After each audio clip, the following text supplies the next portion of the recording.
پر 11 سے 15 تک تو پڑھ چکے تھے، تو میری یہ کوشش تھی کیونکہ کچھ وہ جو ہے آپ کے انٹرسٹ سے ریلیٹڈ آیات تھیں، تو میں نے کہا ان کو ہم دوبارہ سے کر لیں۔ بہت شکریہ ڈاکٹر صاحب، اگر وہ ہم کر سکتے ہیں بالکل۔ ہاں جی، اور وہ کنٹینیوٹی بھی رہ جائے گی، تو میں ان آیات سے تھوڑا سا جلدی بھی گزروں گا، لیکن کوشش کروں گا کہ کچھ حد تک وہ جو ہے ان کی وضاحت بھی ہو جائے۔ اعوذ باللہ من الشیطان الرجیم، بسم اللہ الرحمن الرحیم، رب اشرح لی صدری ویسر لی امری واحلل عقدۃ من لسانی یفقهوا قولی۔ ہم آیت نمبر 11 سے شروع کر رہے ہیں۔ وَيَدْعُو الْإِنسَانُ بِالشَّرِّ دُعَاءَهُ بِالْخَيْرِ وَكَانَ الْإِنسَانُ عَجُولًا۔ تو اللہ تعالیٰ فرماتے ہیں کہ انسان دعا کرتا ہے شر کی، حالانکہ وہ دعا کر رہا ہوتا ہے خیر کی، یعنی انسان اپنی بہتری چاہ رہا ہوتا ہے، لیکن وہ جو جس کو بہتری سمجھ رہا ہوتا ہے، خدا چونکہ زیادہ علم رکھتا ہے اور خدا ہی علم رکھتا ہے، تو وہ اللہ تعالیٰ فرماتے ہیں وہ بیسیکلی اپنے لیے شر مانگ رہا ہوتا ہے، اور انسان جو ہے وہ بڑا جلد باز ہے۔ انسان کہتا ہے کہ کل کا ہوتا ابھی ہو، ٹھیک ہے، اور اللہ تعالیٰ فرما رہے ہیں کہ دو پراپرٹیز جو ہیں، اور اس کو سورۃ کہف میں نہیں، وہ جو ہے بقرہ میں اللہ تعالیٰ فرماتے ہیں کہ تم ایک چیز پسند کرتے ہو جو کہ تم ایک چیز سے کراہت اختیار کرتے ہو جس میں تمہارے لیے خیر ہے، اور ایک چیز تم پسند کرتے ہو جس میں تمہارے لیے شر ہے۔ اللہ جانتا ہے، واللہ یعلم وانتم لا تعلمون، اور اللہ جانتا ہے اور تم نہیں جانتے۔ اور یہ سورہ بقرہ کی آیت نمبر 216 ہے، میں نے اس کی عربی ٹرانسلیشن نہیں پڑھی۔ جی عمر بتائیے گا۔ اچھا ڈاکٹر صاحب، سوری میں نے آپ کو یہاں پہ انٹرپٹ کر رہا ہوں، یہی والی جو پرٹیکولر آیت آپ نے پڑھی ہے، اس میں آپ نے یہ بتایا کہ اللہ تعالیٰ کہتا ہے کہ انسان جو اپنے لیے دعا مانگ رہا ہوتا ہے اس کو نہیں آئیڈیا ہوتا کہ وہ دعا اللہ بہتر جاننے والا، مطلب۔ اور یہاں پہ میرے ذہن میں یہ بات آتی ہے، جب کوئی بندہ ہمارا قریبی یا رشتہ دار کوئی بھی ایک ڈیتھ بیڈ پہ ہوتا ہے، یا جب ڈاکٹرز کہہ رہے ہوتے ہیں دعا کرو اس کے لیے، تو اس کی تو زندگی اللہ تعالیٰ نے لکھ دی جتنی بھی اس کی زندگی ہے، تو پھر یہاں پہ دعا کا عمل دخل کیا وہ زندگی کو بڑھا سکتا ہے، یا اس پہ تھوڑا سا بتائیے گا؟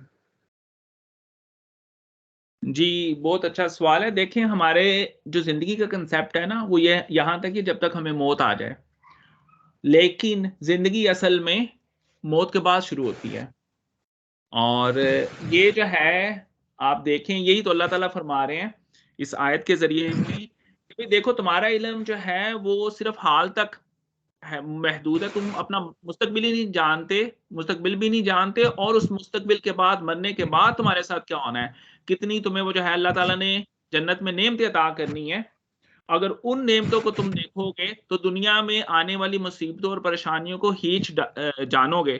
اگر آپ دیکھیں میرے ذہن میں بڑا یہ سوال آتا تھا، اور کہ دیکھیں کیا پتا اللہ تعالیٰ ہمیں مرنے کے بعد زندہ ہی نہ کرے، یہ شیطان کے وسوسے آتے ہیں، اور اس میں جو ہے سب سے اہم میرے ذہن میں اس کا جواب یہ آیا کہ اگر خدا، پہلی بات کہ اللہ اپنے وعدے سے خلاف نہیں کرتا، اگر ایسا ہو تو میرے بجائے رسول اللہ صلی اللہ علیہ وسلم کی ذات بابرکت جو ہے وہ کہہ لیں کہ انہوں نے جتنی تکلیفیں اس دنیا میں دیکھی ہیں، آخرت میں تو ان کو اس کی جزا ملنی ہے، تو وہ جو ہے اگر وہ کہہ لیں کہ ان ذات بابرکت سے صادق وہ جو ہے صدیق ذات سے وہ جو ہے اگر ان کی زندگی ایسی گزری ہے کہ وہ دنیا میں مصیبتیں پریشانیوں میں رہیں اور آخرت میں وہ ان کو ان کا جزا ملے گا، تو لازمی یہ امر ہے کہ یہ آخرت ہوگی، اور آخرت یقینی طور پہ ہوگی۔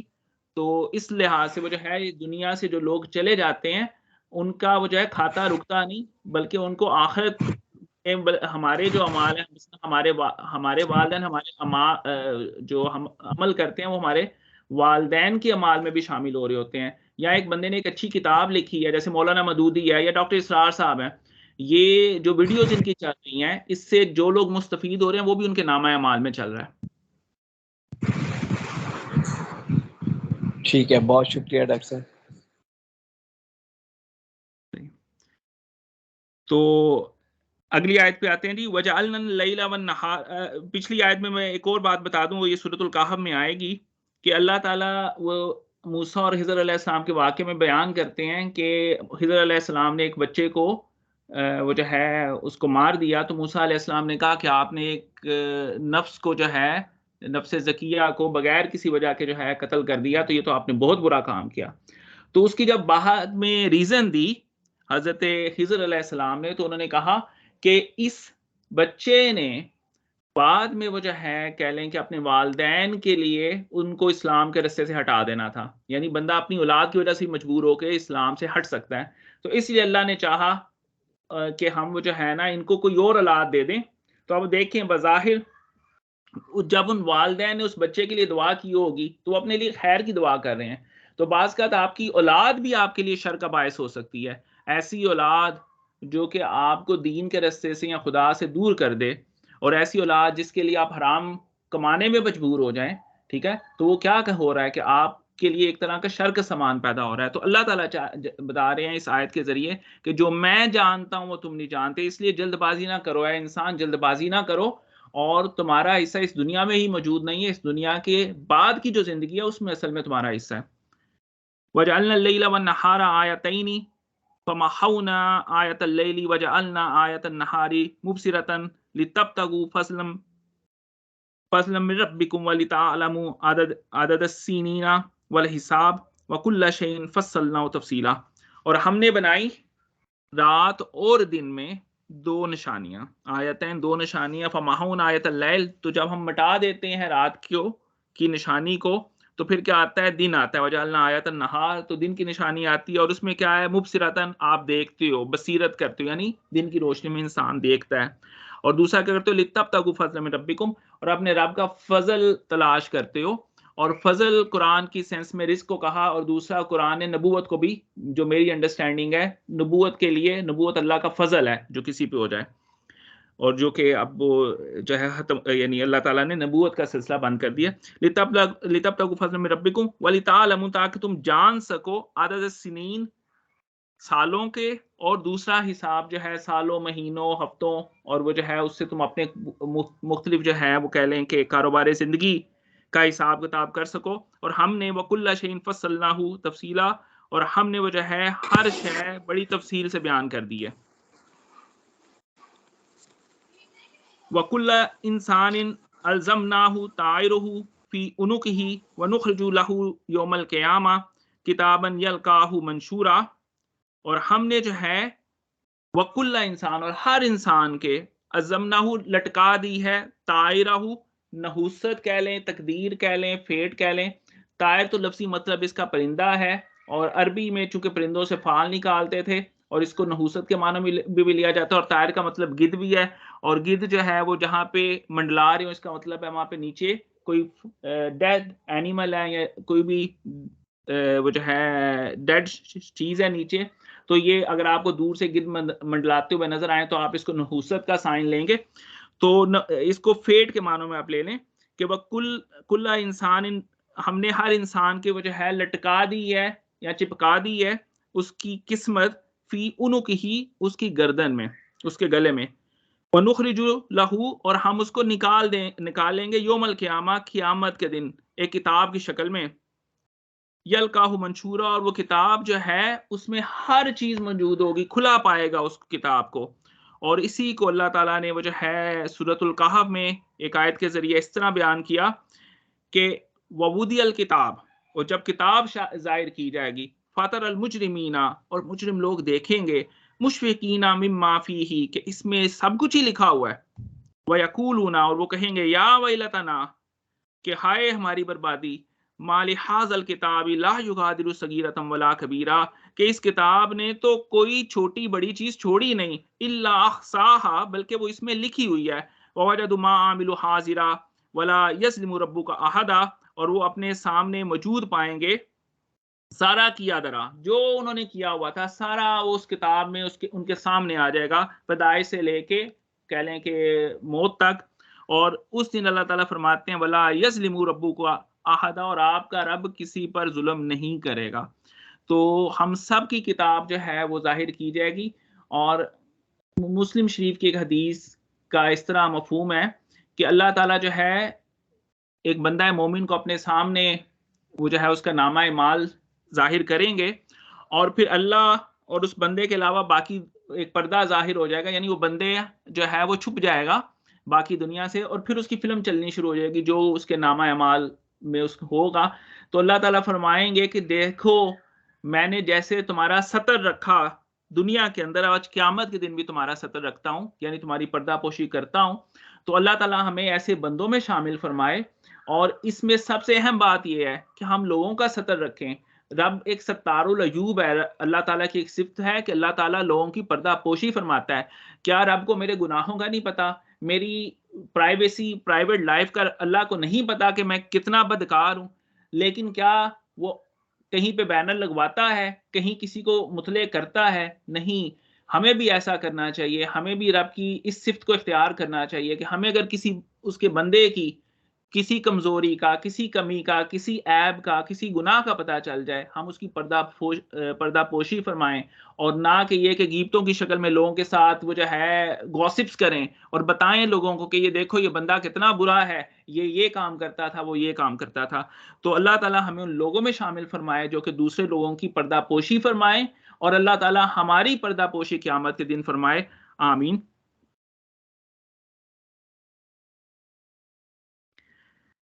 اقرا کتابک کفا بنفسک اليوم علیک حسیبا، اور پڑھو، یہ لو تمہاری کتاب تمہارے پاس ہے، یہ جو نامہ اعمال سارا جو ہے اس بندے کو دے دیا جائے گا، پڑھے تم خود پڑھو. کفا بنفسک، یہ تمہارے لیے وہ جو ہے سفیشینٹ ہے آج کے دن کہ تم خود اپنے آڈیٹر ہو جاؤ. حسیبہ کا مطلب ہے حسیب، حساب کرنے والے کو کہتے ہیں حسیبہ، یعنی تم خود اپنے آڈیٹر ہو جاؤ، اپنا خود آڈٹ کرو، دیکھو. اور اللہ تعالیٰ ہمیں ان لوگوں میں شامل فرمائے جن کی نیکیاں ان کے گناہوں سے زیادہ ہوں، تاکہ ہم وہ جو ہے کہہ لیں کہ اہل جنت میں شامل ہوں. آمین. من اہتدی فانما یہتدی لنفسہ، اور جو کوئی ہدایت حاصل کرتا ہے وہ اپنے نفس کے لیے، اپنی ذات کے لیے ہدایت حاصل کرتا ہے. ومن ضل، اور جو کوئی گمراہ ہوتا ہے، فانما یدل علیہا، اور وہ بھی اپنے لیے ہی گمراہ ہوتا ہے، اس کی گمراہی بھی اس کے اوپر ہے. اللہ کسی کو گمراہ نہیں کرتا، حالانکہ اللہ فرماتا ہے کہ میں گمراہ کرتا ہوں، لیکن گمراہ اس کو کرتا ہوں جو گمراہی تلاش کرتا ہے، جو گمراہی چاہتا ہے. ٹھیک ہے، فری ول آپ کو دی ہوئی ہے، مجھے دی ہوئی ہے، آپ چاہتے کیا ہو. جو اللہ تعالیٰ فرماتے ہیں کہ جو ہدایت کا رستہ پانا چاہتا ہے، میں اس کے لیے ہدایت کا رستہ جو کہ آسان ہے وہ آسان کر دیتا ہوں، مزید آسان کر دیتا ہوں. جو گمراہی پہ چلنا چاہتا ہے اس کے لیے وہ جو ہے اس کو گمراہ کر دیتا ہوں. تو جو بندہ گمراہ ہونا چاہتا ہے تو اس کی گمراہی اس کے اوپر ہے. ولا تزر وازرۃ وزر اخری، اور اس دن کوئی کسی کا بوجھ نہیں اٹھائے گا، کوئی کسی کا بوجھ اٹھانے والا، کوئی کسی کا بوجھ نہیں اٹھائے گا. سارے رشتے یہ جو ہے فیضا جات الصاخہ یوم یفر المرء من اخیہ وامہ وابیہ وصاحبتہ وبنیہ لکل امرئ منہم یومئذ شأن یغنیہ، جب یہ ساخہ یعنی ایک چنگاڑ آئے گی، ایک آواز آئے گی، تو کیا ہوگا کہ جب وہ ساتھ آئے گی تو کیا ہوگا، انسان بھاگے گا، اپنے بھائی سے بھاگے گا. یوم یفر، یفر فرار سے کہتے ہیں، فرار ہوگا، اخی ہی اپنے بھائی سے، وہ امی ہی و ابی اور اپنی ماں سے اور اپنے باپ سے، اور پھر وصاحبتہ ہی و بنی، اور اپنی وہ جو ہے صاحبہ یعنی اپنی بیگم سے اور اپنے بچوں سے. تو انسان اپنے فیملی سے دور بھاگے گا اس دن ایسی نفسا نفسی کا عالم ہوگا. تو اللہ تعالیٰ فرماتے ہیں اس دن کوئی کسی کا وزن اٹھانے والا نہیں ہوگا، ہر بندے نے وہ جو ہے اپنا وزن خود اٹھانا ہے. جو نصرت فتح خان کی بڑی ایک مشہور وہ تھے، عملہ دے ہونے نے نبیڑے کسے نہیں تیری ذات پوچھنی. تو اور وہ اس کا اینڈ پہ ہے کہ پتہ ادو لگ سی جدو چڑی پھڑی ہتھ بازاں، یعنی جب آپ اس سچویشن میں ہوں گے تو پھر اللہ تعالیٰ سے درخواست ہے، ہم امید کرتے ہیں کہ اللہ تعالیٰ ہمیں وہ جو ہے ان لوگوں میں شامل فرمائے جن کے نیکیاں زیادہ ہوں، اور اللہ تعالیٰ ہمیں لوگوں کی ستر پوشی کرنے کی بھی توفیق عطا فرمائے. وما كنا معذبین، اور ہم وہ جو ہے عذاب نہیں کسی پہ نازل کرتے، حتی نبعث رسولا، جب تک ہم ان میں رسول نہ بھیج دیں. یہ بھی اللہ تعالیٰ کی ایک سنت ہے کہ کسی قوم پر تب تک عذاب نہیں آتا، اور خاص طور پر ایسا عذاب جس میں پوری کی پوری قوم ختم کر دی جائے، جیسا کہ نوح علیہ السلام کی قوم کے ساتھ ہوا اور سمود کے ساتھ ہوا. یہ جتنی قومیں اللہ تعالیٰ نے کچھ ان میں سے اقوام کا ذکر کیا ہے، تو تب تک کسی قوم کو مکمل طور پر ان کا ملیہ میٹ نہیں کیا جاتا جب تک کہ ان میں رسول نہ بھیجا جائے. یہ اللہ تعالیٰ کی سنت ہے. تو آج وہ جو ہے نا ہم اگلی آیت سے شروع کرتے ہیں، اور کوشش کریں گے ایک یا دو آیات کر لیں، یا اگر آپ لوگ اجازت دیں گے تو ہم آج وہ 119 تک چلے جائیں گے، کیونکہ وہ جو ہے کوشش یہ ہے کہ ہم قرآن پاک کی آیات پہ کنسنٹریٹ کر سکیں، اور اس میں سے جو ہمارے لیے حلم و حکمت ہے اس کو ہم کلیکٹ کر سکیں. وَإِذَا أَرَدْنَا أَن نُخْلِقَ قَرْيَةً، اور جب ہم کسی بستی کو ہلاک کرنا چاہتے ہیں، امرنا مترفیہا، تو ہم جو ہے وہ مترف لوگوں کو، مترفین کو جو ہے حکم دیتے ہیں. اب اس کا ایک تو یہ امرنا بھی ہے، ایک اس کی تجوید، اور ایک امرنا بھی ہے. اور امرنا میں بھی میم کے اوپر جو ہے وہ تشدید آ جائے. یہ ابن کثیر نے بھی اپنی وہ جو ہے تفسیر میں لکھا ہے. امرنا بھی ہے کہ ہم جو اور میں امرنا کی وہ جو ہے زیادہ وہ کہہ لیں کہ ریسائٹیشن سے اس کا زیادہ مطلب واضح ہوتا ہے کہ ہم وہاں پہ مترفین لوگوں کو جو ہے اقتدار دے دیتے ہیں. اب یہ مترفین ہوتے کون ہیں، اور پھر ہم باقی آیت کی طرف آتے ہیں. مترفین جو ہے وہ ایسے لوگ ہیں جو کہ آپ کی اشرافیہ ہے، جو کہ سرمایہ دار ہیں. اب یہ قرآن سے ہی اگر بات کی جائے تو وہ زیادہ مؤثر ہوگی. تو یہ قرآن پاک میں یہ قرآنک ٹرم ہے مترف جو ہے. یہ میرے پاس 5 آیات ہے جس میں اللہ تعالیٰ نے مترفین کا ذکر کیا ہے. اور یہ مترفین ایسے لوگ ہوتے ہیں جن کے پاس دولت بھی ہوتی ہے اور جن کے پاس جو ہے وہ کہہ لیں کہ اولاد بھی ہوتی ہے، یعنی کہ نفری بھی ہوتی ہے. وَقَالُوا نَحْنُ أَكْثَرُ أَمْوَالًا وَأَوْلَادًا وَمَا نَحْنُ بِمُعَذِّبِينَ. یہ وہ جو ہے یہ سورۃ سبا میں بھی آیت نمبر 34 اور 35 میں بھی اللہ تعالیٰ نے فرمایا کہ جب ہم کسی وَمَا أَرْسَلْنَا فِي قَرْيَةٍ مِّن نَذِيرٍ، جب بھی ہم کسی بستی کی طرف نذیر کو بھیجتے ہیں. نذیر جو ہے وہ نبی کے لیے لفظ استعمال ہوتا ہے، ہر نبی جو ہے وہ نذیر اور بشیر ہوتا ہے. إِلَّا قَالَ مُتْرَفُوهَا إِنَّا بِمَا أُرْسِلْتُمْ بِهِ كَافِرُونَ. اور جو مترفین ہوتے ہیں اس بستی کے، وہ کہتے ہیں، جو کہ سردار بھی ہوتے ہیں، کہ آپ وہ جو ہے اللہ تعالیٰ کی طرف سے نہیں بھیجے گے، بلکہ وہ کہتے ہیں کہ جو پیغام آپ لے کے آئے ہم اس کو نہیں مانتے، اس کا انکار کرتے ہیں. وَقَالُوا نَحْنُ أَكْثَرُ أَمْوَالًا وَأَوْلَادًا، اور وہ کہتے ہیں کہ ہم جو ہے وہ اکثریت میں ہیں، اموال میں بھی اور اولاد میں بھی. تو اللہ تعالیٰ یہ فرما رہے ہیں کہ ہم اس بستی، جس بھی بستی کو تباہ کرنا چاہتے ہیں، اس کی اشرافیہ، اس کے دولت مند لوگوں کو اس بستی کا انچارج بنا دیتے ہیں، اس بستی کا مالک بنا دیتے ہیں، ان کو حکومت دے دیتے ہیں. اس پہ وہ جو ہے نعمان علی خان نے بڑی اچھی بات کی کہ آپ دیکھیں کہ اس آیت پہ بھی نظام حکومت پہ وہ آپ ایک بندہ جو ہے وہ پورا ایم فل کا تھیسس لکھ سکتا ہے. جیسا کہ اللہ تعالیٰ نے ایک آیت میں کرمنالوجی کا اصول بتا دیا کہ قصاص میں زندگی ہے، یا اولو الابصار یا اولو الالباب.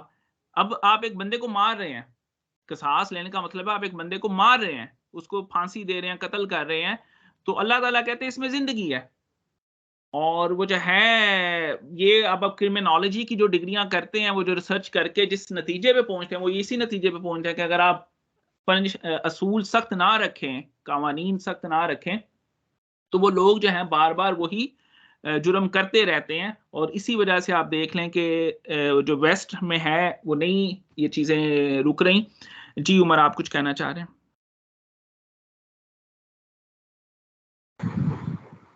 نہیں سر، کچھ نہیں، آپ کنٹینیو کیجئے. اچھا، یہ آپ کا پچھلا ہاتھ ہی وہ میرا خیال ہے نیچے نہیں ہوا، مجھے ایسے لگا کہ آپ کچھ اس میں کوئی پوائنٹ ایڈ آئی کرنا چاہ تھنک وہ رہے ہیں. لوور نہیں ہوا، آئی تھنک. اچھا صحیح. تو اسی طرح وہ جو ہے اللہ تعالیٰ نے یہاں پہ کسی بستی کے کو تباہ کرنے کا ایک بنیادی اصول جو ہے بتا دیا کہ جب ہم کسی بستی کو تباہ کرنے کا ارادہ کرتے ہیں، امرنا، ہم جو ہے وہاں پہ حکومت دے دیتے ہیں مترفیہ، اس بستی کے اشرافیہ کو، اس بستی کے وہ جو ہے سرمایہ داروں کو، جگیرداروں کو، جو بھی اس بستی کی جو ہے اشرافیہ ہے.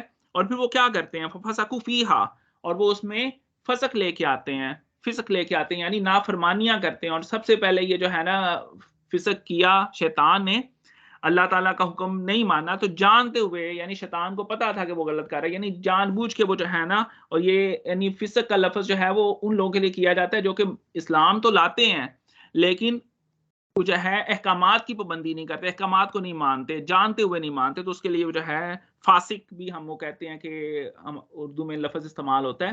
تو فاسق ایک ایسے مسلمان کے لیے استعمال ہوتا ہے جو کہ کہہ لیں کہ دین پہ کاربند نہ ہو، دین کے بنیادی احکامات پہ کاربند نہ ہو. ففسقوا فیہا تو وہ اس میں نافرمانیاں کرتے ہیں، فحق علیہ القول اور پھر ہمارا جو قول ہے وہ سچ ہو جاتا ہے، اور پھر فدمرناھا تدمیرا اور ہم اس بستی کو تباہ و برباد کر دیتے ہیں اور اس کو مکمل ہلاک کر دیتے ہیں۔ تو اس سے وہ جو ہے ہمیں ایک اصول ملا کہ وہ جو ہے کسی بستی کی ہلاکت کا سلسلہ تب شروع ہو جاتا ہے جب اس بستی کی اشرافیہ الیٹ کلاس جو ہے وہ اس بستی کی حکمران بنا دی جاتی ہے، اور وہ اس کو جو ہے نا پھر اس میں تباہی اور بربادی لے کے آتی ہے۔ اور کبھی وہ جو ہے میں نے پھر اس میں غور بھی کیا کہ جتنی بھی آپ دیکھیں کہ جو قوموں نے ترقی کی، وہاں کی جو لوور کلاس ہے یا سے جو لوگ نکلتے ہیں وہ اپنی قوموں کو آگے لے کے نکلتے ہیں، بجائے اس کے جو شافیہ ہے، جو الیٹ ہے، جو کہ پہلے سے فائدے میں ہے، جو کہ پہلے سے وہ ناز و نام میں پلی ہوئی ہے، وہ جو ہے وہ اس کیسے اس بستی کے حالات تبدیل کرے گی؟ وہ تو بلکہ مزید اللہ تعالیٰ کی نافرمانی کرتی ہے، اور اس کو وہ جو ہے پھر اللہ تعالیٰ کہتے ہیں کہ ہم اس بستی کو تباہ کر دیتے ہیں۔ یہاں پہ رکا جائے کہ آگے 3-4 آیات مزید پڑھ لی جائیں، کیونکہ 30 منٹ ہو گئے اور پھر ہم نے اس پہ ڈسکشن بھی کرنی ہے آج کی سیٹنگ میں۔ ظفر بھائی یا وہ جو ہے باقی اخبار، طارق بھائی آپ بتائیے۔ میرا خیال سر کنٹینیو کر۔ اچھا جی۔ وَكَمْ أَهْلَكْنَا مِنَ الْقُرُونِ مِنْ بَعْدِ نُوحٍ وَكَفَىٰ بِرَبِّكَ بِذُنُوبِ عِبَادِهِ خَبِيرًا بَصِيرًا، اور ہم نے کتنی ہی بستیاں ہلاک کر دیں نوح علیہ السلام کے بعد، یعنی سب سے پہلی جو بستی ہلاک ہوئی وہ حضرت نوح علیہ السلام کی، تو اس کے بعد ہم نے قرون جو ہے کتنی ہی بستیاں ہم نے ہلاک کر دیں، اور اللہ تعالیٰ اپنے بندوں کے گناہوں کی خبر رکھنے والا اور دیکھنے والا ہے۔ من کانا یرید العاجلہ اجلنہ، یہ بھی پھر وہی وہ جو ہے تقدیر کا اس میں بھی ذکر ہے کہ جو چاہتا ہے اجلت چاہتا ہے، اور اجلت کہاں ہے؟ دنیا میں، نقد ہے دنیا، ٹھیک ہے نا۔ آخرت کا تو پتہ نہیں، اب ذہن میں آتا ہے نا شیطان وسوسہ، پتہ نہیں مرنے کے بعد زندہ ہونا ہے نہیں ہونا، بھی ملنا ہے کہ نہیں ملنا، بتایا تو جا رہا ہے جنت ہوگی، نہریں ہوں گی، یہ والی ہوگی، یہ چیز ہوگی، پتہ نہیں ہونی بھی ہے کہ نہیں، ٹھیک ہے۔ جو سامنے ہے، ٹھیک ہے، وہ تو سامنے ہے جو ہمیں نظر آ رہا ہے۔ تو من کان یرید العاجلہ، اور جو کوئی دنیا یعنی عاجلہ جو ہے وہ کہتے ہیں امیجیٹ یا فوراً، ٹھیک ہے، یہاں پہ اس کے دنیا کا یعنی کہ کہہ لیں کہ نیم البدل کے لفظ کے طور پہ ہے، تو جو کہ دنیا چاہتا ہے، اجلنا لہ فیہا ما نشاء لمن نرید، تو ہم اس کو دے دیتے ہیں، لیکن اس کی 2 شرطیں ہیں کہ جس کو ہم چاہیں کہ اور اس کی 2 شرطیں جو ہیں، ایک ہے ما نشاء اور لمن نرید، اور جتنی چاہیں ہم اس کو دے دیتے ہیں۔ ثم جعلنا لہ جہنم، اور پھر اس کے لیے کیا ہے اس دنیا کے بعد اس کے لیے جہنم ہے، یصلا مذموما مدحورا، کیونکہ اس نے دنیا میں خدا کو بلا دیا تھا، تو اب وہ اس کے لیے آخرت میں کوئی حصہ نہیں ہے، آخرت میں اس کے لیے جہنم ہے، اور اس میں اس کو داخل کیا جائے گا مذموم یعنی مذمت زدہ کر کے، اور مدحور راندہ درگاہ کر کے، وہ جو ہے ریجیکٹ کر کے اس کو جو ہے جہنم میں داخل کیا جائے گا۔ اللہم لا تجعلنا منہم، اللہ تعالی ہمیں ان لوگوں میں شامل نہ فرمائے۔ ومن اراد الآخرہ، اور جو ارادہ کرتا ہے آخرت کا، جو کہ آخرت کی زندگی چاہتا ہے، وسعیا، اور آخرت کی زندگی صرف چاہنا نہیں، اس کی وجہ ہے کوشش بھی کرنی، اس کے لیے صحیح کرنی ہے، اور لہا سایہا، تو وہ جو ہے اس کے لیے جو ضروری کوشش ہے وہ کرتا ہے، وہ مؤمن، اور وہ مومن بھی ہے، تو ایسے بندے کے لیے کیا ہے؟ فَأُولَٰئِکَ كَانَ سَعْيُهُم مَشْكُورًا، تو ایسے بندوں کو اس کی ایفرٹ کا جو ہے وہ قابل قدر حصہ، اپریشیٹیبل حصہ جو ہے وہ آخرت میں ملے گا۔ ایسے بندوں کے لیے وہ آخرت ہے جو کہ دنیا کی زندگی میں رہتے ہوئے رب کو جو ہے فرسٹ پریورٹی بناتے ہیں، اللہ تعالیٰ کی ذات کو اور اس کے احکامات کی پابندی کرتے ہیں۔ یہ نہیں کہ دنیا سے بالکل کنارہ کر دیا جائے، دنیا میں اللہ تعالیٰ نے بھیجا ہے، دنیا میں رہنے کے لیے بھیجا ہے، اور اسی لیے بھی کہا ربنا آتنا فی الدنیا حسنۃ وفی الآخرۃ حسنہ، لیکن یہ نہیں کرنا کہ دنیا میں رہتے ہوئے آپ رب کو بلا دیں۔ تو اللہ تعالیٰ ہمیں ان لوگوں میں شامل فرمائے جو کہ دنیا میں رہتے ہوئے رب کو یاد رکھیں اور اس کو فرسٹ پریورٹی رکھیں، اور آخرت کی زندگی میں اللہ تعالیٰ ہمیں حصے دار بنائے، اور اللہ تعالیٰ ہم نے یہ جو قرآن پاک پڑھا اور یہ خاص طور پہ آخری آیت میں اللہ تعالیٰ نے جن لوگوں کی نشانیاں بیان فرمائیں، اللہ تعالیٰ ہم ان لوگوں میں شامل فرمائے، آمین۔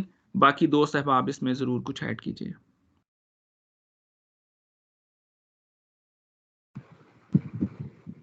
اچھا ڈاکٹر صاحب، میرا ایک کوشچن ہے، اوپر آپ وہ آیت جو ایک پڑھی ہم نے اور آپ اس پر بتا رہے تھے کہ اللہ تعالیٰ قیامت والے دن پردہ پوشیاں رکھنے والا ہے، ایک بندے کی پوری کتاب اس کے سامنے کھل جائے گی، اس پہ تھوڑا سا وہ آپ سمجھا رہے تھے، میں اس وقت سمجھا نہیں کہ جب ایک بندے، میں ہوں فار ایگزامپل یا کوئی بھی اور بندہ ہے، اس کی ایک پوری کتاب ہے یا پوری ایک فلم چلے گی جسے کہتے ہیں، تو وہ ہر بندہ دیکھ سکے گا یا صرف وہی بندہ اور اللہ کے درمیان بات ہے؟ ایک تو یہ چیز، دوسری چیز یہ کہ اگر گناہ گار بندے ہیں، میں گناہ گار ہوں، میں نے اپنی کسی گناہ پہ معافی مانگ لی ہے، اب دو چیزیں اس میں بتائیے گا کہ ایک تو ہمیں یہ کیسے پتا چلے گا کہ اللہ تعالیٰ نے اس پہ ہمیں معاف کر دیا یا نہیں کیا، اور اگر معافی مل گئی تو کیا وہ جو روز قیامت اعمال نامہ یا جو کتاب یا جو فلم چلے گی اس میں وہ گناہ بھی شامل ہوں گے جن پہ ہم معافی مانگ چکے ہیں سچے دل سے؟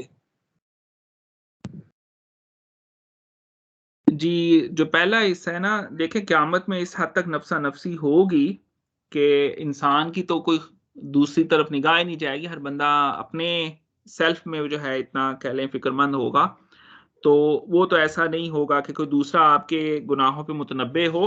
اور جہاں تک وہ جو ہے گناہوں کی توبہ ہے، تو جب توبہ انسان کر لے تو وہ لازمی اللہ کے حضور میں وہ جو ہے قبول ہوتی ہے، آپ سچے دل سے توبہ کریں، اور وہ جو ہے وہ بعض کا تو قرآن پاک کی آیت کے مطابق وہ گناہ بھی وہ جو ہے وہ نیکیوں میں تبدیل کر دیے جاتے ہیں، تو اللہ تعالیٰ وہ جو ہے، اور پھر وہ صحیح مسلم کی میں نے جو حدیث بیان کی کہ بندے اور اللہ کے درمیان وہ اعمال رہیں گے، اب باقی دنیا کا وہ جو ہے پردہ ہو جائے گا، تو اس بندہ خاص کو یہ بتایا جائے گا تم نے یہ دیکھو کام صحیح نہیں کیے، لیکن جیسے میں نے تمہاری پردہ پوشی دنیا میں رکھی، میں آخرت میں بھی تمہاری پردہ پوشی رکھوں گا۔ تو اللہ تعالیٰ ہمیں ان افراد میں شامل فرمائے۔ تو یہ تو لازمی بات ہے کہ اتنی نفسا نفسی ہوگی کہ انسان کا دوسرے کی طرف دھیان نہیں ہوگا، اور دوسرا جو ہے جب ہم کرتے ہیں، لیکن یہ بھی ایک ہے کہ ہم ریکوگنائز نہیں کرتے، ہم بہت سارے گناہ کرتے ہیں، ہمیں پتہ نہیں چلتا۔ اب میں آپ کو اپنی زندگی سے ایک چھوٹی سی مثال دیتا ہوں۔ میرے ایک دوست تھے، انہوں نے 6-7 سال بعد بات ہو رہی تھی تو بتایا کہ مجھے آپ کی ایک بات اچھی نہیں لگی تھی، اور میرے ذہن میں تھوڑا سا کلک تھا، تو میں نے ان سے پوچھا جی کیا کون سی بات تھی؟ تو وہ بیسیکلی، میں جس ہاسپٹل میں جاب کرتا تھا میری رہائش بالکل اس کے سامنے تھی، وہ 1 گھنٹے کی ٹریول سے آتے تھے، تو میں نے کئی دوستوں میں کہہ دیا کہ یہ ان کا نام وہ حافظ قرآن ہے، حافظ صاحب یار اتنی دور سے آتے ہیں، میں نے کہا بھی تھا کہ یہاں پہ وہ جو ہے نا اپارٹمنٹ لے لیں تو یہ پاس ہو جائے گا، تو وہ دوستوں کے ذریعے ان تک یہ بات پہنچی، تو ان کو یہ بات میری اچھی نہیں لگی تھی۔ اب یہ دیکھیں اس میں وہ جو ہے فی البدی تو مجھے بھی کوئی ایسی بات نہیں لگے گی کہ شاید بری ہو، لیکن ان کے دل کو جو ہے رنجیدہ کیا اس بات نے، تو چونکہ ان کے دل کو رنجیدہ کیا تو یہ بھی میرے لیے ایک وہ جو ہے گناہ کا کام تھا۔ تو آپ دیکھیں کہ ہمارے باتیں، ہمارے افعال، ہمارے الفاظ لوگوں کے دلوں پہ کتنا اثر ڈالتے ہیں، ٹھیک ہے نا؟ ہم وہ جو ہے جتنی کہہ لیں کہ لوگوں کے دوستوں میں یا عام بلنگ ہوتی ہے، جو بندہ بیچارہ کالا ہے اس کو چٹا، کسی کو موٹا، کسی کو کوئی وجہ ہے ہم کہہ کے پکارتے ہیں، اور ہم اس کو گناہ ہی نہیں سمجھتے، حالانکہ وَيْلٌ لِّكُلِّ ہُمَزَةٍ لُمَزَةٍ، اس پہ قرآن کی بڑی سخت وعیدیں ہیں۔ تو بہت سارے ایسے گناہ ہیں جو کہ ہماری نزل سے اوجھل ہوتے ہیں، اور ہم اس کو پارٹ آف دا سوسائٹی لے کے اس کو آگے چل پڑتے ہیں، اور گناہ ہم صرف جو ہے نا کچھ چند جو گناہ ہمیں بتائے جاتے ہیں شاید انہیں کو کنسیڈر کرتے ہیں، اس لیے وہ جو ہے استغفار کرنی چاہیے، کثرت سے کرنی چاہیے، اور ہمیں اپنے گناہوں سے معافی مانگتے رہنا چاہیے۔ شکریہ۔ اور ڈاکٹر صاحب وہ دوسرا پارٹ جو تھا کہ اگر ہم اپنے گناہ پہ معافی مانگ چکے سچے دل سے تو کیا وہ بھی ہمیں دکھائے جائیں گے روز قیامت، کہ وہ پھر نیکی میں تبدیل ہو کے وہ ہمارے نامہ میں شامل نہیں ہوں گے گناہ کے طور پہ؟ جی، توبہ کا مقصد ہی یہی ہے، جو ایک انڈرسٹینڈنگ ہے کہ جب آپ نے توبہ کر لی تو وہ گناہ ختم ہو جاتے ہیں، تو وہ لازمی بات ہے وہ اس کتاب کے اندر انشاءاللہ تعالی شامل نہیں ہوں گے، اور ہم سارے لوگ جو ہیں ہمیں بیٹھ کے آج پھر اس درس کے بعد بھی اب اللہ تعالیٰ سے اپنے گناہوں کی جو ہمیں یاد ہوں جو نہ بھی یاد ہو توبہ کرنی چاہیے، اور اللہ توبہ قبول کرنے والا ہے، اور انشاءاللہ تعالیٰ ہماری کتاب مزید صاف ہو جائے گی۔ تو اللہ تعالیٰ ہم سب کے گناہوں سے پردہ پوشی فرمائے۔ آمین جی، بہت شکریہ۔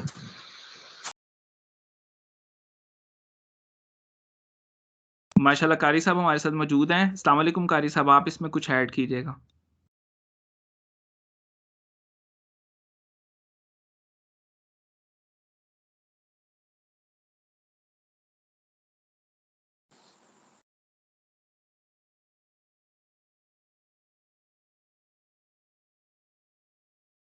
السلام علیکم۔ جی وعلیکم السلام ورحمۃ اللہ۔ جی کیا حال ہے؟ خیریت سے ہیں؟ ٹھیک ہے جی۔ جی الحمدللہ، اللہ جی کا بڑا جی اچھا، وہ بھائی کا سوال تھا کہ کل قیامت کے دن جب ہمارا نامہ اعمال کھولے گا تو اس میں وہ گناہ جو ہم نے کیے اور اس پر معافی بھی مانگ چکے تو وہ مطلب کہ وہاں اس وقت دوبارہ ظاہر ہوں گے یا نہیں؟ تو حدیث مبارکہ میں آتا ہے کہ جب آدمی توبہ کرتا ہے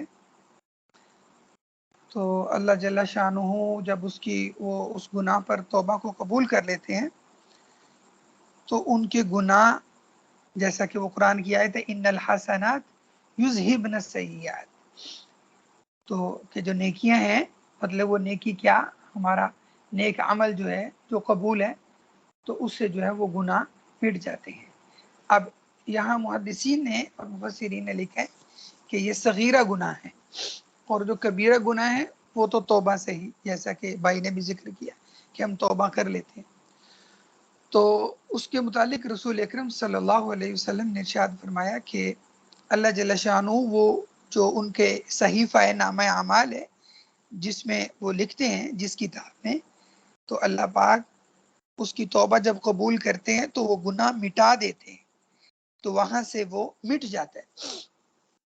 جب وہ گناہ وہاں سے جو فرشتوں نے لکھا ہے مٹ جاتا ہے تو فرشتوں کے ذہن میں ہوتا ہے کہ یہ گناہ اس نے کیا ہے اور میں نے یہ گناہ لکھا ہے۔ اللہ جل جلالہ کو اس بندے کی توبہ اتنی محبوب ہوتی ہے اور اتنی مقبول ہوتی ہے کہ کتاب سے بھی مٹا دیتے ہیں اور اس کے فرشتوں کے ذہنوں سے بھی ان کو بھلا دیتے ہیں، کیونکہ فرشتے تو گواہ ہوتے ہیں نا، اس پر لکھا بھی ہوتا ہے انہوں نے اور گواہ بھی ہوتے ہیں۔ تو اللہ جل جلالہ جو ہے وہ کتاب سے بھی مٹا دیتے ہیں اور ان کے فرشتوں کے ذہنوں سے بھی اس کو جو ہے بھلا دیتے ہیں، تو نہ ان کا ظاہری وجود رہتا ہے اور نہ کوئی خارجی اس کا کوئی وجود رہتا ہے۔ تو اللہ جل جلالہ وہ اعمال جو جس پر توبہ قبول ہوتی ہے وہ ختم ہو جاتے ہیں۔ اس لیے یہاں یہ جو اکثر کہا جاتا ہے کہ دوسروں کو نہ یہ اپنے جو گناہ ہوتے ہیں وہ ظاہر نہیں کرنے چاہیے، بتانے نہیں چاہیے۔ میں ایک جگہ یہ جو ہمارا چونکہ مسجد میں جمعہ چل رہا تھا اور جمعہ میں ہم وہ شادی کے متعلق ہم نے پورا بتلایا، نکاح جو ہے وہ کیسے کیا جائے اور شادی کیا ہے، تو جو سہاگ رات ہے اس کے اعمال، سہاگ رات کے اعمال کہ اس رات میں کیا کیا عمل جو ہے وہ بندے کے ذمے ہے، کیا کیا کرنا چاہیے، ان اعمال میں ایک عمل یہ لکھا تھا کہ اللہ جل جلالہ کو سب سے ناپسندیدہ عمل یہ ہے کہ آدمی اپنی خلوت کی بات کسی کے سامنے ذکر کرے۔ اپنی خلوت کی کوئی بات، میاں بیوی کی آپس کی کوئی بات ہے نا، اس خلوت کی بات کو کسی کے سامنے ظاہر کرے کہ میری اہلیہ جو ہے وہ اس طرح تھی، میری اہلیہ فلاں تھی، یا اہلیہ ہے وہ اپنے خاوند کی کسی بات کو کسی کے سامنے ذکر کرے۔ تو یہ حدیث مبارکہ میں کہ اللہ کو یہ عمل بہت ناپسند ہے کہ خلوت کی بات کو کسی کے سامنے ذکر کیجیے۔ کیوں؟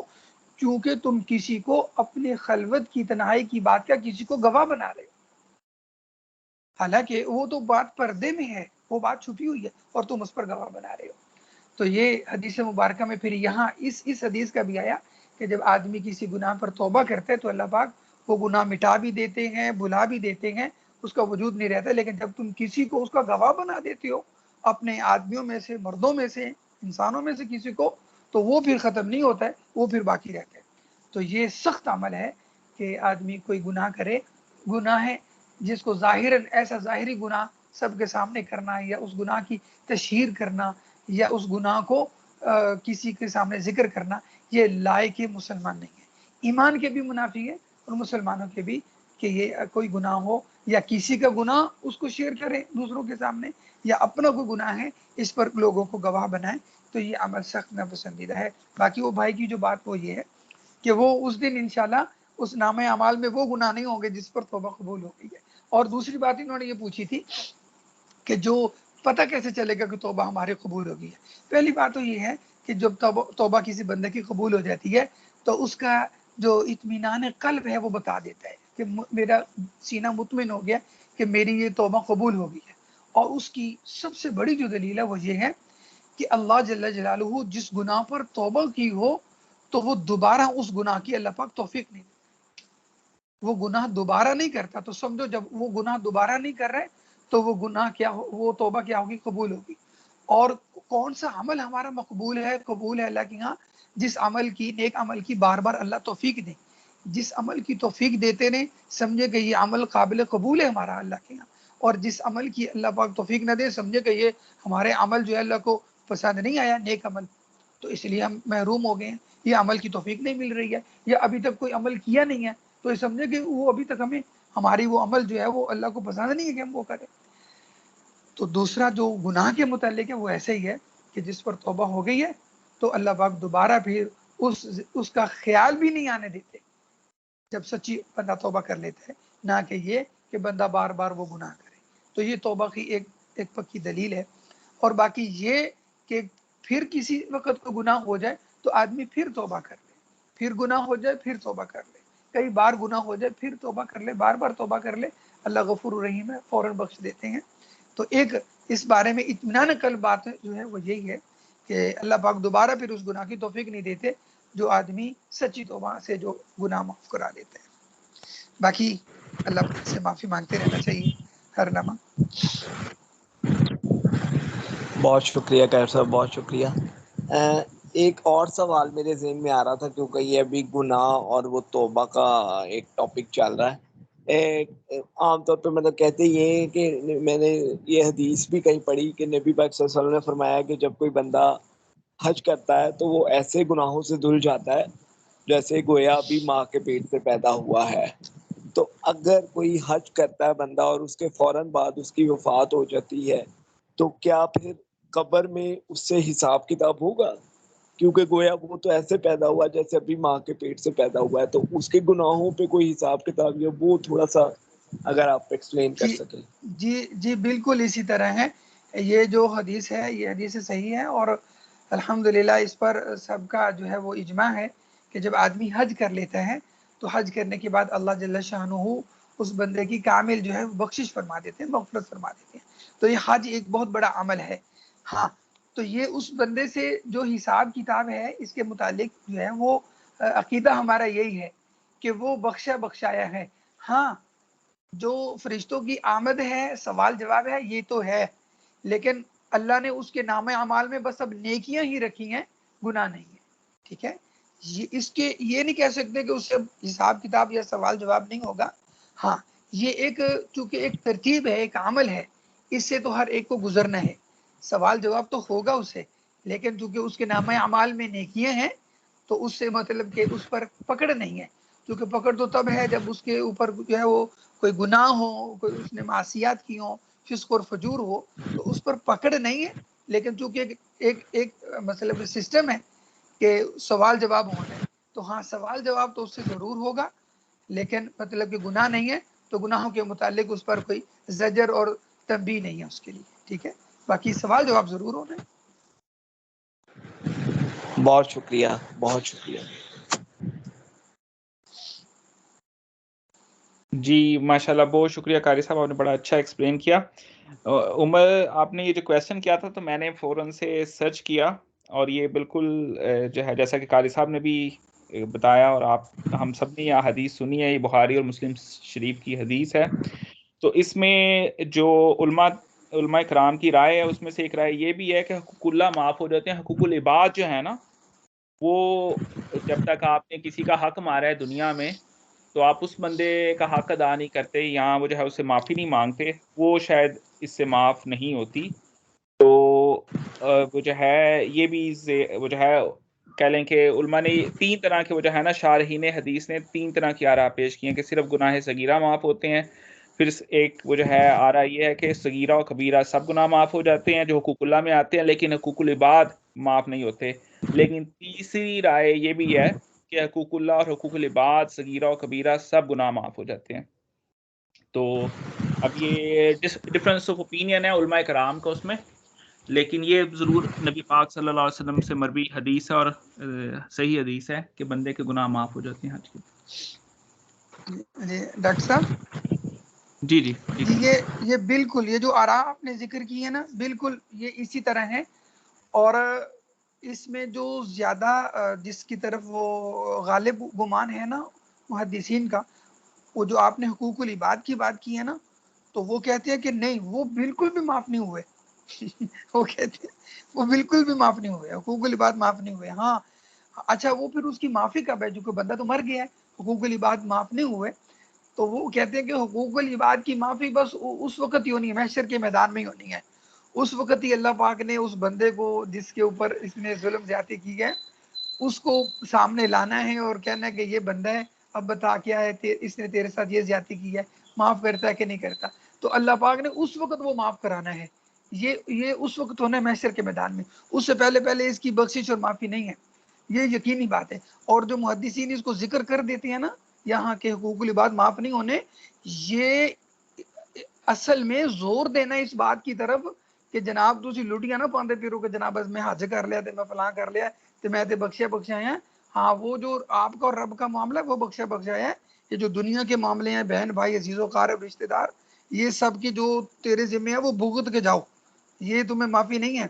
تو یہ اصل میں تو یہ بڑی اس پر وہ سخت گرفت کرتے ہیں کہ حقوق العباد معاف نہیں ہونے. کہ اگر یہ کہہ دے کہ حقوق العباد معاف ہے تو پھر یہ تو مطلب کہ وہ سارے جناب پھر تو ہر بندہ ہی دوسرے کو مال غصب کرتا رہے گا، ظلم و زیادتی ہوتی رہے گی. یہ تو پھر وہ زیادتی و ظلموں کا بازار گرم ہو جائے گا. تو یہ انہوں نے اس لیے بار بار اس کو ذکر کر دیتے ہیں کہ یہ معاف نہیں ہوئے. لیکن چونکہ یہ ایک آخری درجہ ہے، وہ یہ کہ اللہ پاک جو ہے نا وہ آخرت میں اس کا یوں عدل بدل کرائیں گے، جس سے زیادتی ہوئی ہے اس سے معاف کرائیں گے. لیکن وہ بھی اب پتہ چل گیا نا کہ وہ بھی معافی ملے گی تو معاف ہوں گے، ایسے یہ پھر بھی معاف نہیں ہونے کہ جناب چلے گئے تو پھر بھی معاف ہو گئے. یہ محشر کے میدان میں بھی اگر یہ معافی ملے گی تو وہ بھی جس پر زیادتی کی ہے اس کی معافی سے ہی معافی ملے گی.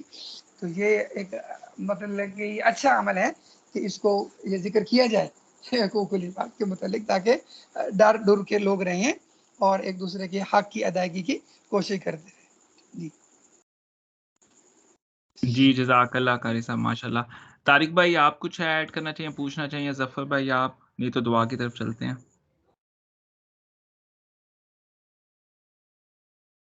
اچھا میرا خیال ہے ٹھیک ہے. قاری صاحب دعا فرما دیجیے گا. جی میں دعا کرا دیتا ہوں. یہ بس ظفر بھائی سے گزارش ہے کہ چلو ہوں ہاں کر دیے کریں، ہمیں پتہ چلے کہ ظفر صاحب ادھر ہی ہیں. صرف چلو کوئی پوچھا بتایا نہ کریں، ہوں ہاں کر دیا کریں. چونکہ یہ ہمارے گروپ کے جو ہے وہ جناب سرپرست بھی ہیں اور رونق بھی ہیں. ٹھیک ہے نہیں رونق آپ کی لگتی ہے، الحمدللہ. جب آپ نے آنا شروع کیا تو ماشاءاللہ اچھی رونق لگتی ہے. نہیں جی نہیں یہ آپ لوگوں کی رونق ہے جی، میں تو بس ایسے طالب علم ہوں، شریک ہوا ہوں.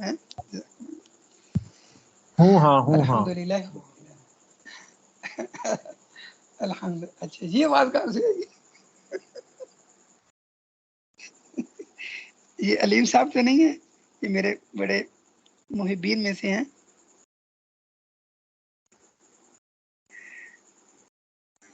صحیح پہ جانا سر آپ نے. السلام علیکم. وعلیکم السلام. علیم صاحب جزاک اللہ محبت کا بہت شکریہ. جزاک اللہ خیر. بہت شکریہ بہت شکریہ. جزاک اللہ. الحمدللہ رب العالمین والعاقبۃ للمتقین والصلاة والسلام على اشرف الانبیاء والمرسلین وخاتم النبیین. ربنا اتمم لنا نورنا واغفر لنا انك على كل شيء قدير. اللهم اني اعوذ بك من الهم والحزن واعوذ بك من العجز والكسل وأعوذ بك من الجبن والبخل وأعوذ بك من غلبة الدين وقهر الرجال اللهم لا تقتلنا بغضبك ولا تهلكنا بعذابك وعافنا قبل ذلك. یا اللہ پوری امت مسلمہ کی بخشش فرما دیجیے. یا اللہ ہمارے صغیرہ کبیرہ گناہوں کو معاف فرما دیجیے. یا اللہ ہمارے وہ گناہ جو ہم نے جان بوجھ کر کیے وہ بھی معاف فرما دیجیے. یا اللہ وہ گناہ جو یا اللہ ہم سے نادانستہ طور پر ہو گئے، یا اللہ ہمارے وہ گناہ بھی معاف فرما دیجیے. یا اللہ ہم سارے گناہوں کی معافی مانگتے ہیں، چھوٹے بڑے صغیرہ کبیرہ سارے گناہوں سے معافی مانگتے ہیں. یا اللہ ہمارے سارے گناہ معاف فرما دیجیے. یا اللہ ہمیں حقوق اللہ اور حقوق العباد ادا کرنے کی توفیق نصیب فرما دیجیے. یا اللہ ہمارے کئی ایسے دوست احباب یا اللہ وہ حقوق اللہ تو کرتے ہیں، یا اللہ حقوق العباد میں یا اللہ کمزور ہیں، یا اللہ جس انداز میں جس سمت سے کمزور ہیں، یا اللہ انہیں حقوق العباد ادا کرنے کی توفیق نصیب فرما دیجیے. یا اللہ ملک پاکستان پر یا اللہ اپنا خاص کرم اور فضل فرما دیجیے. یا اللہ اس ملک کو امن کا سکون کا گہوارہ بنا دیجیے. یا اللہ 400 اس ملک کی حفاظت فرما دیجیے، ہر قسم کے شرور سے فتنوں سے اس ملک کی حفاظت فرما دیجیے. یا اللہ اس ملک میں جن چیزوں کی ضرورت ہے وافر مقدار میں فراوانی کے ساتھ عطا فرما دیجیے. یا اللہ جتنے بیمار ہیں اسپتالوں میں گھروں میں، یا اللہ ہمارے دوست احبابوں میں تمام بیماروں کو صحت اور عافیت نصیب فرما دیجیے. یا اللہ جو پریشان حال ہیں جن معاملوں میں پریشان ہیں ان کی پریشانیاں دور فرما دیجیے. بہت سارے احباب نے دوستوں نے کاروبار کے لکھا ہے، یا اللہ ہر بھائی کے کاروبار میں مال میں جان میں خوب عزتیں اور برکتیں نصیب فرما دیجیے. سبحان ربک رب العزت عما یصفون وسلام علی المرسلین والحمد للہ رب العالمین. آمین برحمتک یا ارحم الراحمین. جزاک اللہ سر. ہاں جی جزاک اللہ قاری صاحب. لیں دوستو انشاءاللہ تعالی اگلے جو ہے سیٹنگ پہ ملتے ہیں سنڈے کو، نہیں ہاں سنڈے ہے، وینسڈے کو ایوننگ کو ہاں جی وینسڈے کو. بہت شکریہ جی. انشاءاللہ. السلام علیکم ورحمۃ اللہ وبرکاتہ. بہت بہت شکریہ سر. السلام علیکم. وعلیکم السلام السلام. علیکم.